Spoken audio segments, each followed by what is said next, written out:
Howdy friends, welcome to Goop's Kitchen. Today we're going to be doing Spätzle and goulash. Let's get cooking. Alrighty, so this first part, we're going to take the pork tenderloin, the two pieces that came in the bag, as our first starting point. So I have about 6 people, including me, that I'm serving for dinner tonight. So if it's just the 2 of you, then third this, or use just one of the pork tenderloins instead of the 2. If it's just yourself, use half of a pork tenderloin. Doing the math is a little funky, but again, it's your preference if you want more meat or not a lot of meat, up to you. But I have the 2 pork tenderloins that came in that bag. And what I'm gonna do is I'm going to take the first one, I'm gonna cut it in half the long way, and then we're gonna take little schnibs of it. So it'll just be a half, and then we'll cut it from there. So you can see I cut it lengthwise, so it's in half. And then I just started cutting very small pieces, so it's gonna be about this thin. And that is what you're looking for. So I've got my bowl of my pork meat here, and essentially I'm just gonna douse this in paprika, salt and pepper, and that's about it. I'm gonna massage it in and then let it sit for while I'm making the Spätzle, and then we'll head to the rest of it. So this is what it looks like prior to mixing. You can see pretty coated in the paprika, salt, pepper mixture. Now I'm just gonna massage it in and then let it sit. Now this is it pretty well mixed. You can see it's got like a pretty red hue to it for the meat. So this is the color that you're looking for when you're all done massaging it in. Now we'll move on to the Spätzle. Again, I have a larger group coming, so I got 6 people, so this is going to be a pretty big recipe, but I'll break it down for you so you kind of know what it should be for a smaller portion. So again, I have 6 people. Usually do about a scoop of flour, which is like a cup. I have the big scoop, which is essentially a cup of flour per person. And then the rule of thumb is how many scoops of flour you minus 1 egg. So I've got 6 people coming. I'm going to do 6 scoops of flour, so 6 cups of flour, 5 eggs. Okay, so I have my 5 eggs in here. I've added about a tablespoon of salt and then probably about a cup of milk. And so I'm gonna mix it, see what the consistency is, and then continue alternating on hot water or milk for consistency. So I'll come back and show you what it should look like. Okay, this is the consistency after the first rough mix. You can see there's still flour pockets and it's pretty dense. So this is kind of where it's like a heated rivalry between where I learned to make Spätzle from and also like a true Spätzle. So Croatian Spätzle is a little bit thicker. We like bigger noodles. My uncle from Germany would always say that he thinks that he's choking on a horse when we make them. So it depends on what kind of style of noodle you want. Like I said, I like a thick noodle. So I'm gonna add a little bit more water here, but you again can add more water and more milk depending on what consistency you want for your noodle. I'll show you while I'm mixing.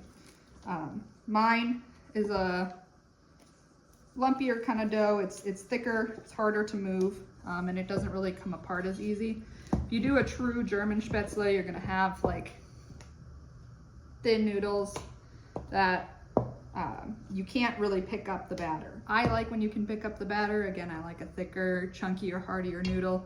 Feels very depression core. I love it. So I like a thicker noodle that way. But you're gonna keep mixing until you don't see any more flour clumps. So let me zoom in here. You can see that I still have some clumps in here. So I'm just gonna keep mixing until those clumps are out, and then we're ready to go.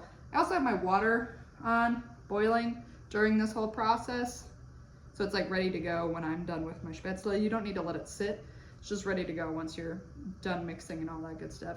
Here, my handy dandy Spätzle maker. If you don't have that, I'm going to show you how to do it with a spoon. It's Ethan's favorite way of having them, but if you don't, this is going to make your life much easier, but you can always make the like dumpling version of it for similar vibes. So I'm not sure how much of an old wives' tale versus like what the actual science is behind this, but I was always told to add about a tablespoon or 2 of oil, like vegetable oil, into the water. to keep the noodles separate. Again, not sure how much that's my grandma or how much that actually helps, but I do it out of superstition. So I have about a tablespoon or two of oil in here, and I have my dough over here, and I've got a spoon. So this is the gnocchi version, which is the like dumpling version of it. Again, you can use the Spätzle maker to make the long stringy noodles.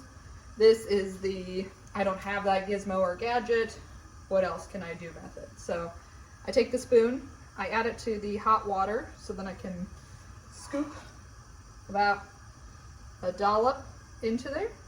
I just drop it into the hot water. So hot water, scoop.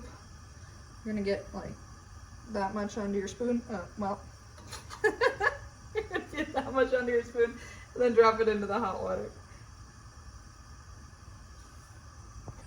Doing this one-handed, so I got the scoop, and then I just drop it into the hot water. So you can see it just kind of plops off, and then they're gonna boil. And then once they rise, let them boil for about another 30 seconds, and then they're ready to go.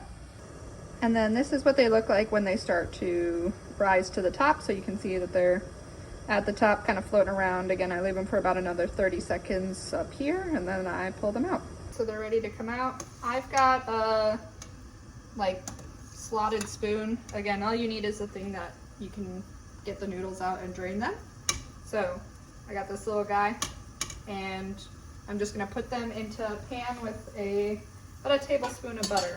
And then I'm gonna keep going in rounds, and then when I'm done, I just put it into the oven to, I set my oven to like 150, 100, whatever the lowest amount it allows for, just so that they can stay warm, but not bake any further. And for extra credit, I'll show you what the Spätzle maker looks like. So you just push down, and you can see that the noodles form out. Again, I like mine a little more difficult, so I got to put in some elbow grease in order to get it out, but some it just falls through depending on the style of noodle that you enjoy.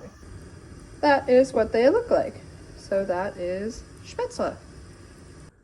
And then just for visual reference, this is what the 6 cups made. So this is a 9 by 13 pan, and it's pretty much full to the brim.